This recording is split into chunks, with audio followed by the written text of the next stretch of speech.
Hello everyone, welcome to astro Vastu. यदि आप इस चैनल पे पहली बार आए हैं तो मैं आपको बताना चाहूँगा कि इस चैनल पे हम एस्ट्रोलॉजी और वास्तु रिलेटेड कंटेंट कवर करते हैं। अभी मैं एस्ट्रोलॉजी के वीडियोस अपलोड कर रहा हूँ, उसके बाद मैं वास्तु भी कवर करूँगा। तो इस चैनल पे हम एस्ट्रोलॉजी और वास्तु पे एकदम बेसिक से मैं वीडियोस डाल रहा हूँ। तो यदि आप एस्ट्रोलॉजी सीखना चाहते हैं, बिल्कुल बिगिनर हैं, तो आप इस चैनल को अभी सब्सक्राइब कर लीजिए। आगे ही मैं ऐसे वीडियोस अपलोड करता जाऊँगा।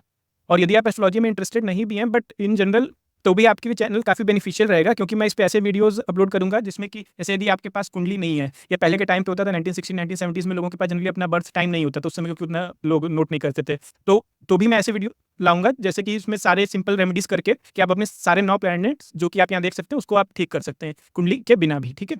और उसके साथ-साथ अभी तक के वीडियोज़ में मैंने जैसे कुंडली बनाना, कुंडली को समझना, एस्ट्रोलॉजी की कितनी ब्रांचेज़ होती हैं, राशि क्या होती है, ये सब कवर कर चुका हूँ। तो ये सब वीडियोज़ कुछ का डिस्क्रिप्शन में मैं लिंक दे दूँगा, कुछ आप बाकी मेरे चैनल पे जाके देख सकते हैं। तो अभी मैंने जैसे कुंडली में पहले भी बताया हुआ है और अभी भी बता रहा हूँ कि 3 मेन चीज़ सबसे होती है। जैसे कि अपनी कुंडली में घर यानी कि हाउसेज़, उसके बाद प्लैनेट्स यानी ग्रह, और राशि, और इंग्लिश में उसको ज़ोडिएक साइन भी बोलते हैं। तो ये 3 चीज़ सबसे ज़्यादा इंपॉर्टेंट होती है कुंडली में। बाकी को कई सारी और भी चीज़ें होती हैं, लाइक प्लैनेट की डिग्रीज़ होती हैं, नक्षत्र होते हैं। बट अगर आपको बेसिक सीखना है तो ये तीनों आना चाहिए। तो इसमें हाउसेस या घर के सिग्निफिकेशन या हाउसेस क्या होते हैं, ये ऑलरेडी मैं कवर कर चुका हूँ इस चैनल पे। उसका भी लिंक आपको डिस्क्रिप्शन में मिल जाएगा, ठीक है? अब आज मैं सारे 9 प्लैनेट जो अपने होते हैं, उसकी सिग्निफिकेशन कवर करने वाला हूँ, ठीक है? तो अब सबसे पहले समझते हैं कि सिग्निफिकेशन मतलब, या हिंदी में कारक तत्व बोलते हैं, वो क्या होता है? तो सपोज़ कि आपके पास अगर आपको कोई इनकम टैक्स रिलेटेड काम करना है, तो आप सीए के पास जाएँगे, राइट? अगर आपको कोई लेट्स से बीमारी है, तो आप डॉक्टर के पास जाएँगे। तो इसी तरह से डिपेंडिंग ऑन द नीड आप जाएँगे उस पर्सन के पास। इसी तरह से हर प्लैनेट को भी कुछ अपना टास्क असाइन किया गया है। अब सपोज़ किसी को प्रॉब्लम आ रही है उसकी मैरिज में,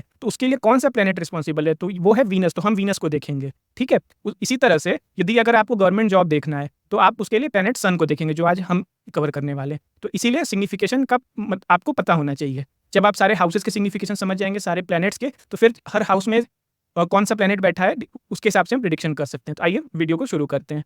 तो सन तो सन की जब हम बात करें, तो सबसे पहले सन जो है वो सारे प्लैनेट्स में का राजा है।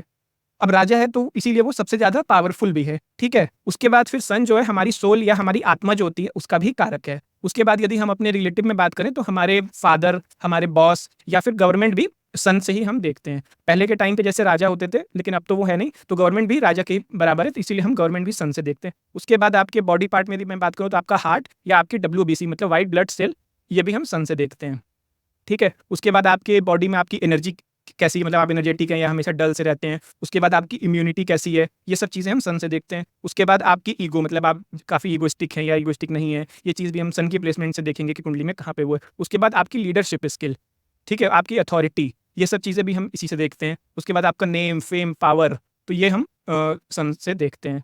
ठीक है? उसके बाद आपका कॉन्फिडेंस, आपका डिसिप्लिन, ठीक है? ये भी हम इससे देखते हैं, सन से देखते हैं। तो उसके बाद अब इसको समझते हैं कि ये तो मैंने सिग्निफिकेशन बता दी। अब इसका मतलब क्या हुआ? जैसे कि मैंने बताया कि कॉन्फिडेंस हम सन से देखते हैं, तो यदि आप अपने लाइफ में जैसे कॉन्फिडेंट बिल्कुल भी नहीं है, आप हमेशा अंडर कॉन्फिडेंट रहते हैं, तो इसका मतलब सन आपका कहीं न कहीं आपको खराब रिज़ल्ट दे रहा है। इसी तरह से लेट्स से आप में मतलब लीडरशिप स्किल बहुत बुरी है, तो इसका मतलब आपका सन खराब है। इसी तरह से यदि आपके फादर हैं सन, ठीक है? अब उनके लाइफ में बहुत ज़्यादा स्ट्रगल हैं, चैलेंजेज़ हैं, तो कहीं न कहीं सन आपको खराब रिज़ल्ट दे रहा है। तो इसी तरह से सारे सिग्निफिकेशन जो मैंने बताया, उसमें से ज़्यादातर यदि मेजॉरिटी, सब तो नहीं खराब होते हैं कभी भी, तो ज़्यादातर यदि खराब रिज़ल्ट दे रहे हैं, तो इसका मतलब कि आपको सन कहीं न कहीं खराब रिज़ल्ट दे रहा है। अब इसी जो चीज़ों को जो मैंने बताया, वो हम इस कुंडली के माध्यम से समझते हैं। तो आप जैसा कि देख पा रहे हैं, मैंने 2 कुंडली बनाई हुई है, और लेफ्ट साइड पे एक कुंडली है, वो ऊपर-नीचे दोनों सेम ही है। वो बस मैंने आपके बेटर अंडरस्टैंडिंग के लिए इंग्लिश और हिंदी दोनों में उसको लिख लिया है। उसके बाद राइट साइड में भी दूसरी कुंडली है। तो अब लेफ्ट साइड में अगर जहाँ पे 8 नंबर लिखा हुआ है, वो कुंडली का पहला हाउस है, ठीक है? उससे कन्फ्यूज़ मत होइएगा, ये 8th हाउस नहीं, फर्स्ट हाउस ही है, और जो एसयू लिखा है उसका मतलब यहाँ पे सन है, ठीक है? या हिंदी में सूर्य नीचे वाली कुंडली में। तो अब ये जैसे कुंडली में पहला घर जो होता है वो पर्सन का हेड होता है, ठीक है? अब सन क्या है? वॉर्म प्लैनेट है। तो अब सन जो है अगर फर्स्ट हाउस में है, तो क्या हो सकता है कि वो पर्सन जल्दी बॉल्ड हो जाएगा, ठीक है?